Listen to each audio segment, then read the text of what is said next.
Bienvenue à la troisième édition des ETF Talk, les conversations qui mettent le social au premier plan.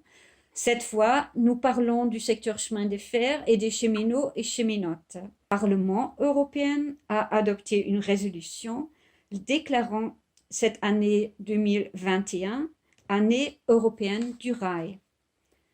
C'est dans ce contexte que nous aimerions parler du rôle du secteur ferroviaire pour contribuer aux objectifs climatiques, des raisons pour lesquelles la politique ferroviaire n'a pas abouti jusqu'ici et ce qu'il faut faire, de point de vue une politicienne européenne influente et de point de vue un syndicaliste ferroviaire. Mais nous parlons également de la situation des cheminots et cheminotes, leur rôle de travailleurs clés pour faire circuler des chemins de fer en matière sûre, leur rôle pour assurer des services de qualité aux usagers, pour donner un visage humain au chemin de fer. Mais il faut aussi parler des lacunes en matière sociale du secteur ferroviaire, qui est également considéré comme un secteur, ou qui est généralement considéré comme un secteur avec des bonnes conditions de travail et de l'emploi sûr, mais qui connaît en réalité énormément de problèmes et également le dumping social. Je suis heureuse de présenter nos orateurs d'aujourd'hui. Donc, bienvenue à Karima Delli, présidente de la Commission de transport et tourisme du Parlement européen, députée de France et du groupe des Verts, Alliance libre européenne. Et bienvenue à Giorgio Tutti, président de la section chemin de fer de l'ETF, président du syndicat suisse des transports, le SEV. Donc, bienvenue vous tous et merci pour être disponible pour cette ETF Talk. Alors, je vais commencer avec directement avec les questions et on va commencer avec le Green Deal pour l'Europe et la stratégie européenne pour une mobilité durable et le rôle du rail. Et ma première question est adressée à Karima. Selon vous, quel devrait être le rôle du secteur ferroviaire pour atteindre les objectifs climatiques de l'Union européenne? Pour cette invitation, le rôle du train dans la transition écologique, il est essentiel. Il faut absolument que le secteur du train soit prioritaire. Ça fait trop d'années que les États ont donné beaucoup plus à la route qu'au train, ce qui fait que la concurrence aujourd'hui est forte. Nul besoin de démontrer encore les bénéfices du train par rapport aux autres modes de transport. Par exemple, ce qui est du fret, quand vous avez du fret, le train génère 9 fois moins d'émissions de CO2 que le trafic routier. Le train, c'est le moyen de transport le plus propre pour le transport de passagers et de marchandises. Pourquoi c'est nécessaire d'activer et d'investir dans le train? Tout simplement parce que le transport, c'est 1/3 des gaz à effet de serre au niveau européen. C'est le seul secteur qui ne réduit pas ses gaz à effet de serre depuis 1990. Donc, il faut s'attaquer vraiment en même temps, booster l'activité du train, parce que c'est là où il y a l'emploi, c'est là où on peut faire justement gagner la bataille du climat, et en même temps faire en sorte qu'il y a des comportements qui changent. Et donc le train, pour moi, dans cette logique, c'est le transport qu'il faut privilégier et qu'il va falloir porter comme priorité dans les années à venir. Et comme présidente du comité transport et tourisme du Parlement européen, qu'est-ce que vous proposez? Qu'est-ce qu'il faut faire pour que le secteur ferroviaire puisse jouer son rôle? Tout d'abord, il faut faire aimer encore plus le train aux citoyens et aux citoyennes. Il faut montrer à quel point, lorsqu'ils se déplacent, que ce soit des marchandises ou même des entreprises, lorsqu'elles désirent transporter des marchandises, il faut mettre l'accent sur le train. C'est pourquoi, dans cette optique, j'ai lancé avec l'agence européenne l'agence de l'Union européenne pour le chemin de fer, monsieur Joseph Dobayer, et les PDG des entreprises européennes du ferroviaire, une initiative qui vise à relancer le fret partout en Europe. Notre objectif, il est très simple. Il faut que le fret atteigne 30% notamment d'ici 2030, partout en Europe. Cette démarche, elle est saluée par la Commission européenne. Maintenant, j'attends pas que du blabla, je veux des résultats. Tout d'abord, moi, je suis la défenseuse du train de nuit en Europe. Et vous savez quoi? On est en train de gagner la bataille puisqu'on est en train de dessiner le premier réseau européen de capitale à capitale, non plus par l'avion, mais par le train. On est en train de relancer justement la remise en service et la mise en place de nouvelles lignes. Aujourd'hui, le train de nuit, c'est véritablement la clé et une opportunité pour tous les trajets allant de 600 à 1800 km.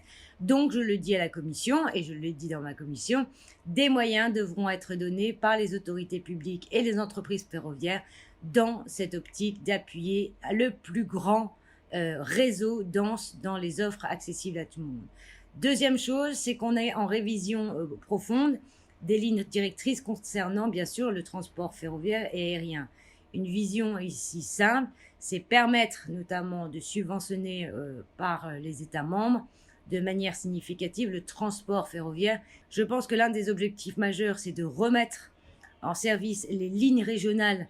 Donc le but, c'est vraiment de développer un plan massif de rénovation ferroviaire et donc de développer une offre réelle pour les citoyens et des citoyennes. Mais pour ça, il faut que tout le monde puisse se déplacer à un tarif abordable. Abordable, ça veut dire accessible, sans avoir besoin de voir recours à sa voiture. Voilà des actions qui sont très concrètes, des stratégies qui sont très concrètes, mais la cerise sur le gâteau, comme on dit chez nous les Français, c'est que nous avons fait en sorte que 2021, c'est l'année européenne du train. Et donc sur ça, il va falloir montrer dans une stratégie aussi bien de communication, mais d'actes réels, que le train est un outil de transition écologique et de justice sociale. Je voudrais bien poser la question à Giorgio, parce qu'en effet, la Fédération européenne des travailleurs, ETF, a toujours critiqué le fait que les 4 paquets ferroviaires que nous connaissons aujourd'hui n'ont pas réussi les objectifs qui existent déjà depuis un peu plus longtemps. Il n'y a pas de transfert modal vers le marchandise et il n'y a pas une augmentation substantielle des transports ferroviaires. Donc, je voudrais bien poser la question, selon toi, pourquoi est-ce que ça a mal tourné? Pourquoi on n'a pas abouti? Moi, je suis convaincu que l'année 2021, mais aussi dans cette année, on a constaté le rôle important des chemins de fer. On va certainement en parler un petit peu. Si on regarde en arrière, tu as évoqué les 4 paquets ferroviaires. Moi, je suis plutôt critique sur le résultat que ces 4 paquets ferroviaires ont produit. Je cherche de le dire en 2 mots. Ce champ libéral de la concurrence, de la logique du marché qui doit jouer, et dans cette logique-là, de dire que si on veut un bon chemin de fer, il faut l'avoir à travers la concurrence. Moi, je trouve ça le chemin qui nous a apporté plutôt des dégâts et pas des points positifs. Moi, je suis très, très critique sur le résultat de ces 4 paquets ferroviaires.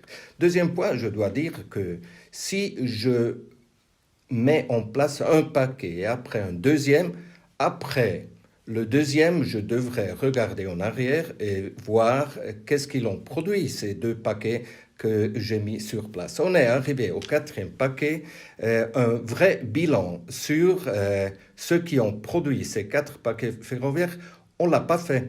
Moi, je pense qu'un des résultats, on l'a déjà, et un des résultats, c'est qu'on n'a pas tellement plus de tonnes sur le chemin de fer, et on n'a pas tellement plus ou milliers des usagers, des passagers en plus dans le ferroviaire passager.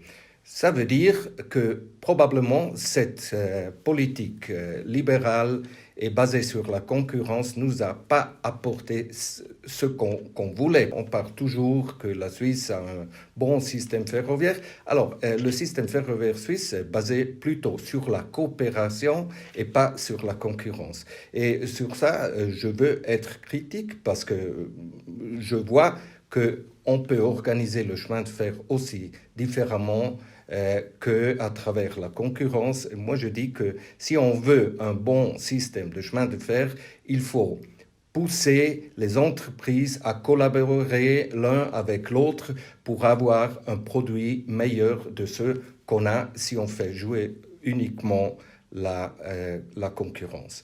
Un deuxième aspect, et on va certainement en discuter plus tard, moi je vois, et mes collègues cheminots et cheminotes, on voit très très bien que ce que nous a apporté ces 4 paquets ferroviaires, de la précarisation des postes de travail et de la précarisation au niveau des conditions du travail.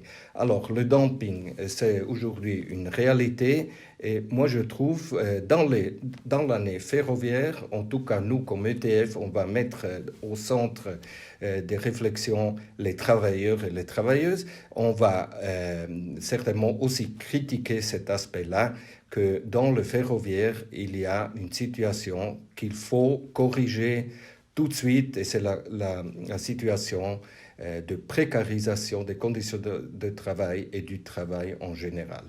C'est en 2 mots ce qu'on demande, une évaluation, un bilan et mettre des corrections parce qu'à travers la concurrence, nous avons produit plutôt des dégâts et pas des points qui nous montrent qui vont dans le bon sens du terme. Et ça me fait poser la question par rapport de la notion du service public. Donc, la France est un pays qui est connu d'avoir une notion du service public très fort. Et ma question, est-ce que c'est imaginable d'utiliser cette idée de service public également pour que ça s'applique au transport ferroviaire, par exemple le transport ferroviaire international et les trains de nuit de l'un côté, mais aussi au transport marchandises. Pour faire simple, le service public, c'est l'intérêt général. Le service public doit être un service qui est accessible à tout le monde dans de bonnes conditions de travail, mais pour faire en sorte que tout le monde y ait accès. Donc, moi, ma question, elle est très simple. Quand je vois qu'aujourd'hui, c'est très important, c'est même essentiel de dire que la notion du service public, il faut la rattacher à celle du transport ferroviaire. Tout simplement parce qu'on va être en face d'un cadre nouveau qu'on appelle l'urgence climatique, à laquelle nous faisons face déjà aujourd'hui. Ça, c'est l'intérêt général, vous voyez. Et donc, il est vraiment aujourd'hui besoin si on veut lutter contre le changement climatique et léguer une belle planète à nos enfants, ben c'est la nécessité de créer des cadres pour satisfaire un besoin qui est essentiel, c'est celui de la mobilité de chacun. Et donc, c'est l'intérêt général. Et donc, la notion de service public prend ici tout son sens. Ça veut dire quoi? Ça veut dire qu'il faut renforcer le réseau ferroviaire, le rendre accessible à tout le monde. C'est aussi une mission de service public que nous devons assurer. La mission de service public, c'est le bien-être de nos générations, celle de nos générations futures, mais le bien-être, c'est aussi de nos salariés. C'est très, très important. C'est vers quoi nous tendons dans les mesures politiques engagées vers l'Union européenne. Et je tends à rappeler à chaque fois, parce que vous l'avez remarqué, je n'ai pas la langue dans ma poche. Et donc, je le rappelle aussi à chaque gouvernement et à chaque État membre. Et on voit quoi? Que de plus en plus d'États membres qui avaient un peu aussi privatisé, notamment leur service public du train, aujourd'hui sont en train de renationalité, d'en faire aussi un patrimoine commun, donc un service public. Je pense qu'il ne faut pas séparer ni les marchandises ni les passagers. Lorsqu'on est dans un service public, c'est l'un et l'autre. Et il est vrai que nous allons devoir, dans les années à venir, faire très attention à ce service public parce que je considère que, vous savez, nous sommes dans un monde prédateur où le privé n'est pas là pour juste une question de bien commun. Ils sont là pour la rentabilité. Nous, notre but, c'est pas la rentabilité, c'est le bien-être. Le débat sur le climat est sur la table de nouveau. Cette attention pour le climat, est-ce que ça donne les chances pour les chemins de fer?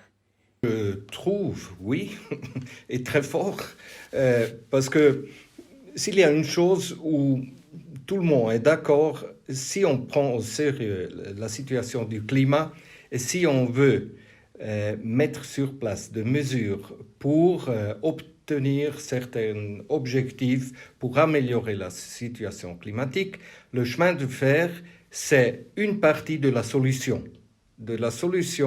pour améliorer la situation climatique.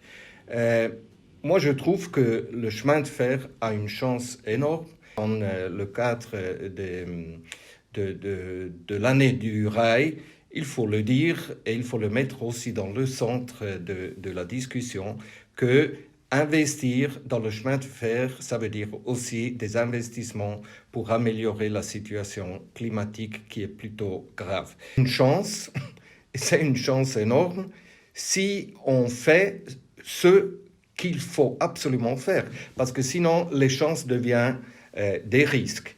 Et moi, je vous apporte certains exemples. Dans toute l'Europe, on a une situation au niveau de la démographie des travailleurs et travailleuses plutôt préoccupante. On a beaucoup de gens qui, ces prochaines années, vont à la retraite et il faut avoir des nouveaux travailleurs et travailleuses qui s'intéressent et qui sont prêts à entrer dans ce système ferroviaire. Un exemple de mon pays, de la Suisse, en 2035, à partir d'aujourd'hui à 2035, il faut substituer 40% de tous les travailleurs et travailleuses actuels dans le ferroviaire en Suisse. C'est énorme. On a fait comme ETF un petit peu un tour par tous les pays membres de l'Union européenne. C'est pareil. C'est pareil. Il y a des travailleurs et travailleuses plutôt âgés qui vont à la retraite. Ça veut dire qu'il faut investir. Il faut investir dans les conditions de travail, il faut investir dans l'attractivité d'entrer et s'occuper et vouloir travailler pour un système de chemin de fer. Et si je parle d'investissement sur des conditions de travail dignes de ce nom. Si on veut beaucoup plus de femmes dans ce système ferroviaire, et je fais une parenthèse, le taux des femmes dans le système ferroviaire, c'est plutôt bas, c'est largement au-dessous de 20%. Il faut investir dans des conditions de travail, il faut investir dans et garantir des bons postes de travail pour être attractif et pour prendre en main la problématique démographique qui va nous tomber au-dessus. Retournant à la question, si le chemin de fer joue un rôle dans la discussion climatique, bien sûr qu'il joue un rôle. Il joue un rôle très très important, mais maintenant il faut faire des devoirs et il faut mettre le rail là pour avoir une certitude que le rail peut apporter ce que nous attendons aussi au niveau de la problématique du climat. Alors là, je suis absolument sûr que c'est important qu'on fait nos devoirs maintenant. On a déjà parlé plusieurs fois de l'année 2021, l'année des chemins de fer européennes. Et ma question à Karima, donc le Parlement européen a quand même négocié fort avec le Conseil pour avoir une résolution. Donc le Parlement n'a pas tout à fait accepté la proposition de la Commission. Je dois dire, ETF était très déçu dans la proposition de la Commission, on n'a pas mentionné les travailleurs dans le secteur ferroviaire. Mais qu'est-ce que sont les attentes du Parlement européen? Qu'est-ce que le Parlement européen a proposé pour cette année des chemins de fer 2021? Nous ne voulons pas juste une année de communication. Ça ne sert à rien. Nous, ce que nous voulons, c'est des mesures, des investissements, des stratégies fortes à tous les niveaux, au niveau européen, au niveau national, au niveau régional, au niveau local, pour concrétiser réellement la dynamique d'une année du train. En tant que présidente de la commission de transport, et nous avons une position très claire, j'attends des États membres qu'une partie du plan de relance soit consacrée au transport ferroviaire. On a vu l'importance du rôle des transports, notamment dans les frettes, mais dans cette période du Covid. Merci les cheminots, merci les cheminotes. Nous, ce qu'on appelle aujourd'hui, c'est 1, de rappeler qu'il nous faut des investissements, 2, de rappeler qu'il faut une véritable importance sur des secteurs comme le fret ferroviaire qui n'ont pas été une priorité jusqu'à présent, qu'ils le seront, donc des fléchages majeurs.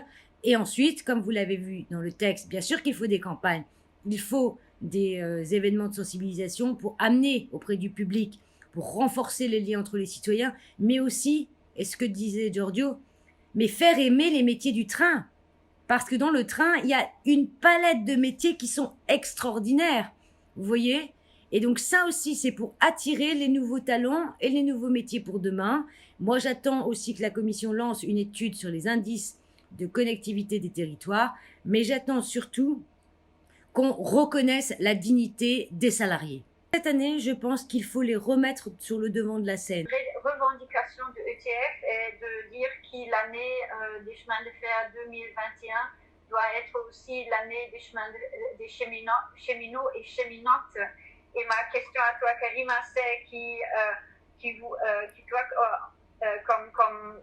comme Europe, quelqu'un de Europe écologique et sociale, vous pourriez soutenir un tel revendication. Elle est un peu répondue, Sabine. Moi, je me ferai, en tant que présidente de la commission de transport cette année, la porte-parole des travailleurs et des travailleuses du transport ferroviaire qui sont, et je le dis, toujours en première ligne. Ils sont en première ligne concernant notamment le développement partout en Europe et leurs conditions de travail, à l'instar de l'ensemble des travailleurs et des travailleurs du transport, sont extrêmement difficiles par moments. Moi, vous savez, je prends énormément le train, mais je m'arrête pour parler avec les salariés et pour les écouter, parce que le politique, il doit écouter aussi. Il ne faut pas croire qu'il a toutes les réponses comme ça. Il faut qu'il écoute, il soit humble. Et là, je peux vous dire que ça va être une des grandes initiatives de prendre en compte justement leur travail pour les rendre plus confortables possible. C'est la raison pour laquelle j'appelle les compagnies ferroviaires, mais aussi les États membres, à garantir des conditions salariales, des temps de repos dignes qui doivent absolument se renforcer. C'est ça le lien aussi avec le service public, parce que je crois que dans leur combat au quotidien, il faut les soutenir. Nous avons dit déjà que la libéralisation dans le secteur chemin de fer a quand même eu comme résultat aussi les situations de dumping social dans le chemin de fer. Donc, on connaît très, très bien le dumping social dans le secteur routier, mais ce n'est pas connu dans le secteur chemin de fer et même ça existe. Donc, est-ce que tu peux expliquer un peu qu'est-ce que c'est la véritable situation aujourd'hui après 20 ans de libéralisation dans le secteur ferroviaire? Je trouve que pendant toute cette période de pandémie, on s'est rendu compte de deux choses. Premièrement, que les professions et le chemin de fer, c'est une prestation essentielle pour la population. Et le deuxième point que j'aimerais évoquer, c'est que le service public garantit certaines choses que seulement le public peut garantir. C'est pour ça que j'étais un petit peu étonné, et laissez-moi le dire, quand j'ai vu que la Commission, pour ce qui concerne l'année des chemins de fer, s'était fixé des buts et des activités sans dire un mot sur ceux qui produisent le chemin de fer. Ça veut dire que les travailleurs et travailleuses, on les cherchait, on les trouvait nulle part. Et ça va pas. Ça va pas parce que je peux comprendre que les usagers prend une certaine place dans une certaine réflexion politique, mais les travailleurs et travailleuses aussi. il y a eu certaines corrections et l'ETF va regarder de tout proche que ces corrections sont aussi dans toute l'année de l'année du rail, parce que c'est pas le paradis, travailler dans le rail, mais il y a de plus en plus pour ou dû à une politique fausse, selon moi, on a de plus en plus de situations de dumping. Et j'aimerais entrer dans 2-3 points. Quelles sont ces situations de dumping? Alors, on constate que dans l'Europe, on a une situation créée à travers la concurrence, qu'il y a des entreprises qui jouent au dumping au niveau de la formation. On peut se laisser former comme conducteur de train dans un pays sous un cadre X et dans un autre pays sous un cadre Y.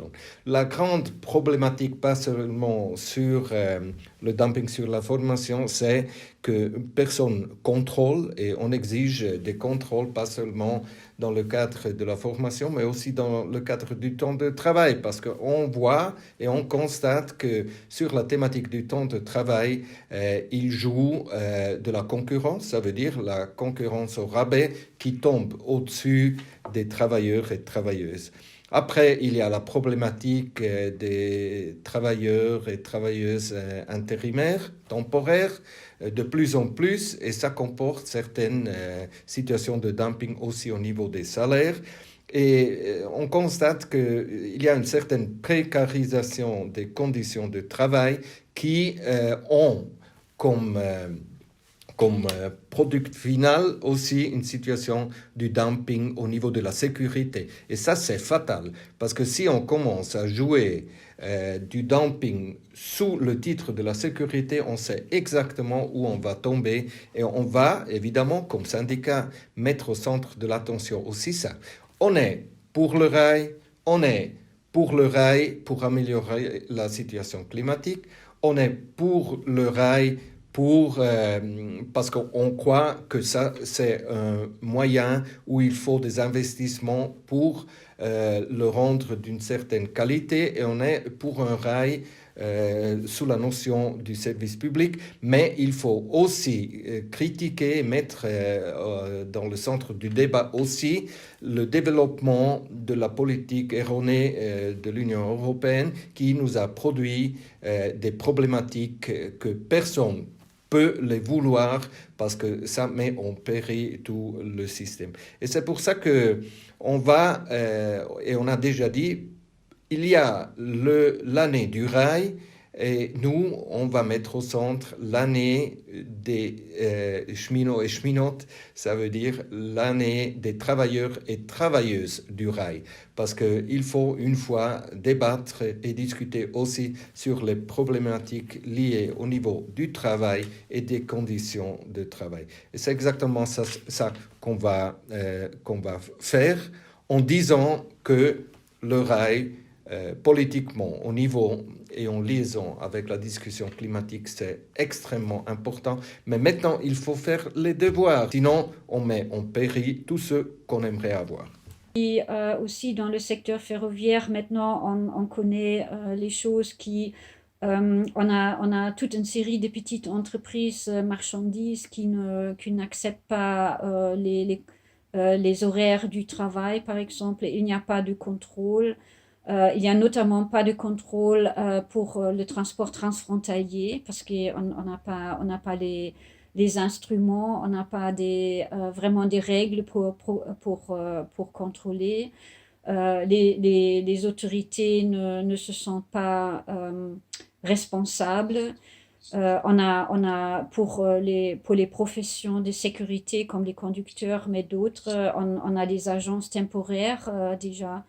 Des agences intérim, donc c'est quelque chose qui n'est pas vraiment connu et donc c'est quelque chose qui il faut mettre vraiment en public, et c'est ça qui est important. Donc ma question un peu à Karima: est-ce que vous êtes prête de vous battre à mettre ces types de questions aussi à l'ordre du jour donc les questions sociales dans le secteur. Donc au-delà des questions par exemple des professions importantes des cheminots, mais aussi les problèmes de dumping social. Eh bien, tout simplement, c'est que s'il n'y a pas de travailleurs et travailleuses dans le rail, il n'y a pas de transport ferroviaire. Tout simplement. Et donc, on doit faire en sorte que les conditions sociales soient bonnes sur l'ensemble du secteur. Et si elles sont bonnes dans ce secteur, vous allez voir, ça va aussi changer l'ensemble des conditions de travail dans l'ensemble de la société. Ce domaine du transport ferroviaire peut être aussi l'exemple qui se décline partout dans tous les secteurs. Donc, il faut prendre à bras le corps ces questions, il faut les soulever, mais il faut les renforcer dans le débat public.